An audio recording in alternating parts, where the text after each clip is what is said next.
Sir अपनी बात जल्दी पूरी कीजिए। कोर्ट ने सिर्फ यहाँ बैठा हूं तो फैसला समय किया है है कि कमिश्नर अपॉइंट करेगी। कोर्ट ने ये फैसला दिया है कमिश्नर अपॉइंट करेगी, उसमें 3 लॉयर होंगे जी, ये भी उन्होंने फैसला किया है। और उन्होंने ये कहा है कि इससे इस कमिश्नर के अपॉइंटमेंट से किसी भी पक्ष का ना फायदा है ना जब तक फैसला ना आ जाए। एक मिनट रुकिए देवकीनंदन जी, जब तक फैसला ना आ जाए तब तक आप उसको श्री कृष्ण जन्मभूमि कैसे कह सकते हैं? जवाब ही नहीं दे रहे इस बात का। आपके सवाल का जवाब, सवाल ही आपका गलत है, जवाब क्या दिया जाए?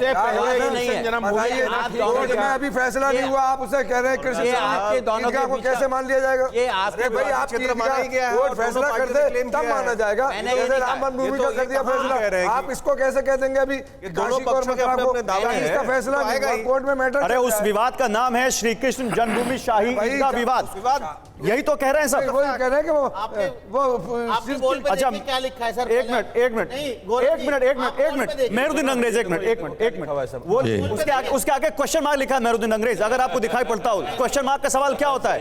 सवाल है वो, वही तो सवाल। मेहरुद्दीन अंग्रेज और ये तीनों लोग ये बोल रहे हैं प्रोफेसर देवकीनंदन जी कि आप कैसे कह सकते हो कि उसको श्री कृष्ण जन्मभूमि जब तक कोर्ट का फैसला नहीं आया।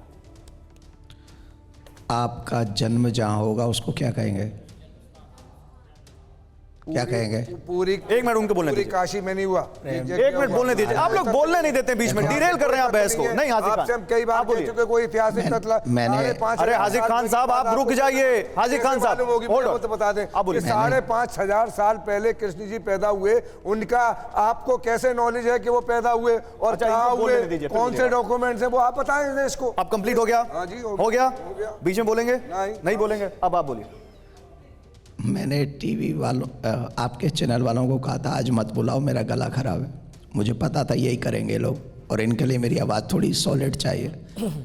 भगवान कर रहे हैं सर, बोलिए। आपका जन्म जहाँ हुआ था उसको क्या कहते हैं? नहीं, बात जन्म की नहीं है। मैं बात यह है कि ये मामला कोर्ट में बात क्यों कर रहे हैं? जब तक कोर्ट फैसला न कर दे श्री कृष्ण जन्मभूमि। आपकी बात का सवाल मैंने पूछा है साजिद रशीदी, उसी पर कृष्ण जन्मभूमि, कृष्ण जन्मभूमि थी, कृष्ण जन्मभूमि है, कृष्ण जन्मभूमि ही रहेगी। और ये है जिसकी वजह से लोगों को उकसाया जाता है। और 1992 से मस्जिद रहेगी, सातों जमीन नीचे सातों आसमान ऊपर, कयामत तक रहेगी। चाहे उस पर कोई कुछ भी कर दे, मस्जिद एक बार जो मस्जिद बन गई वो सातों जमीन और सातों आसमान बन गया तो रहेगी। चाहे आप मस्ती करके। अब आप दूसरे को बोलने देंगे या मैं एक काम करूं, मैं उन्हीं से बुलवाऊं, आपसे ना बुलवाऊं? सर प्लीज मैं आपसे रिक्वेस्ट कर रहा हूं, आप लोग आपके पास आऊंगा मैं, कुरान आऊंगा में नहीं, हम उड़ जाते हैं, मत बुलवाओ। कुरान में ये कहा है किसी की जगह को छीन के आप मस्जिद नहीं बना सकते। और अगर आप कह रहोगे छीनने का सबूत बताइए। औरंगजेब ने छीना, औरंगजेब ने छीना, इतिहास है। ये मुसलमान ने तोड़ के मस्जिद नहीं बनी, ये माजरे आलमगिरी में कोर्ट ने कहा मंदिर तोड़ के मस्जिद नहीं बना, तो छीन कहां से ली? हमारे साथ साध्वी रितंबरा भी जुड़ चुकी हैं, सीधे उनसे बात करते हैं। साध्वी रितंबरा जी, आपका स्वागत है TV9 भारतवर्ष पर। धन्यवाद जी। साध्वी रितंबरा जी, इलाहाबाद हाईकोर्ट ने कहा है कि मथुरा श्री कृष्ण जन्मभूमि शाही ईदगाह विवाद में सर्वे होना चाहिए। एडवोकेट कमिश्नर की नियुक्ति अब 18 तारीख को होगी। कैसे देखती हैं आप इसको?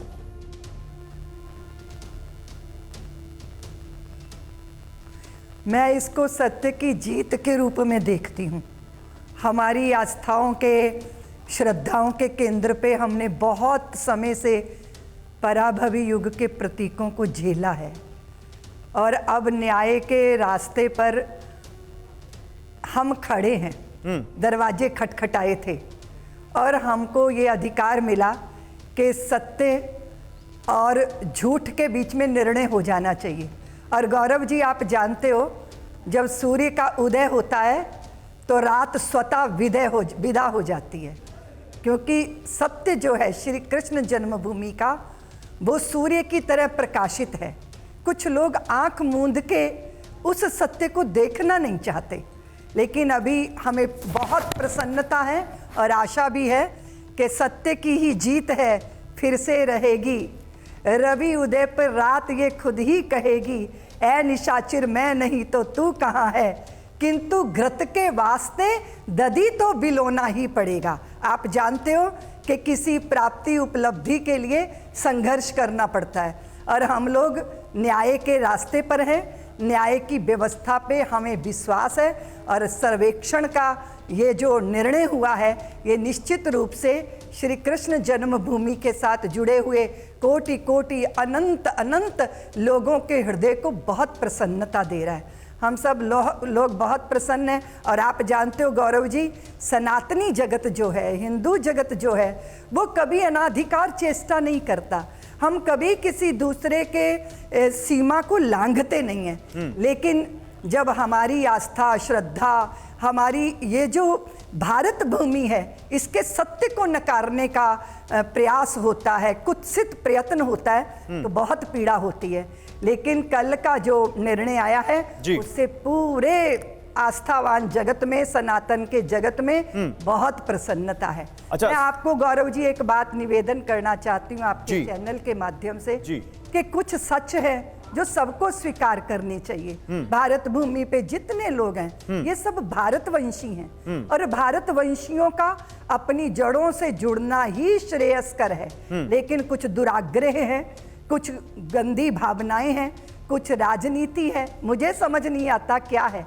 लेकिन ये बात सत्य है कि अयोध्या का सत्य, काशी विश्वनाथ का सत्य और मथुरा की कृष्ण जन्मभूमि का सत्य शायद विरोधी विपक्षी वो भी जानते हैं, लेकिन दुराग्रह बहुत है जिसके कारण बहुत पीड़ा होती है। गौरव जी आप देखिए, हम हमारे जन्म भूमियाँ जो हमारी भगवान कृष्ण और श्री राम की हैं, उसका संघर्ष तब से चल रहा है जब से ये स्थान हमसे छीने गए।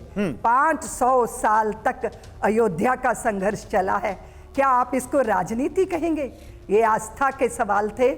लोगों ने गांव में पगड़ियां नहीं पहनी, पैरों में जूते नहीं पहने, वो पराभवी युगों के प्रतीक के सामने भी अपना सर झुकाते रहे। वो राजनीति थी क्या? राजनीति के कारण बलिदान नहीं होते हैं। हाँ, राजनीति पार्टियां जब पक्ष विपक्ष में खड़ी होती हैं तो उसके लाभ हानि जरूर लेती हैं, लेकिन इतने बड़े समाज की आस्था को राजनीति के छोटे से दायरे में बांध के देखना ये किसी के लिए भी उचित नहीं है। ये बहुत संकुचित दृष्टिकोण है। इसीलिए बहुत सारा समाज बहुत उपराम रहता है, राजनैतिक बातों से उपराम रहता है, लेकिन वो अपनी आस्था से बंधा रहता है। और क्योंकि आस्था और श्रद्धा, अपनी परंपरा का निर्वहन करना ये जीवन मरण का ही सवाल नहीं है, ये जीवन के अंत के बाद के अनंत की यात्रा का प्रश्न है। लेकिन साध्वी जी, साध्वी रितंबरा जी चुपचाप जुड़ा हुआ है और वर्षों वर्षों पीड़ा भी झेलता है, वेदना को व्यक्त भी नहीं करता, लेकिन अपनी निष्ठा अपने हृदय में रखता है। नहीं, एक तर्क तो ये भी दिया जाता है साध्वी रितंबरा कि यहाँ पर हमारे देश में भगवान कृष्ण के लाखों मंदिर हैं, तो फिर और वहां भी जहां के आप जन्मभूमि की बात करते हैं वहां भी 11 एकड़ में तो मंदिर है ही, और 1968 में एक समझौता भी हुआ था दोनों पक्षों के बीच। उसके बाद अचानक फिर इसको विवाद क्यों बनाया जा रहा है? नहीं, मुझे नहीं लगता ये अचानक विवाद है। वर्षों वर्षों से 3 स्थानों की संतों ने संकल्प लिया था, शपथ ली थी, और मंदिर तो बहुत हैं, लेकिन आपकी जो जन्मभूमि है ना वो महत्वपूर्ण होती है। इसलिए आपने देखा होगा कि जन्मभूमि के सामने लंका के वैभव को भी श्री राम ने नकार दिया था। जब लक्ष्मण ने कहा कि देखो भैया लंका कितनी सुंदर है, स्वर्ण से मंडित है, तब उन्होंने कहा था कि जननी और जन्मभूमि से बढ़कर संसार में ना कहीं सौंदर्य है, ना कहीं विश्रांति है और ना कहीं आनंद है। इसलिए लाखों मंदिर हैं, लेकिन जो जन्मभूमि है वो जन्मभूमि है। इसके महत्व को सबको समझ आता है। दुराग्रह हो तो बात अलग है।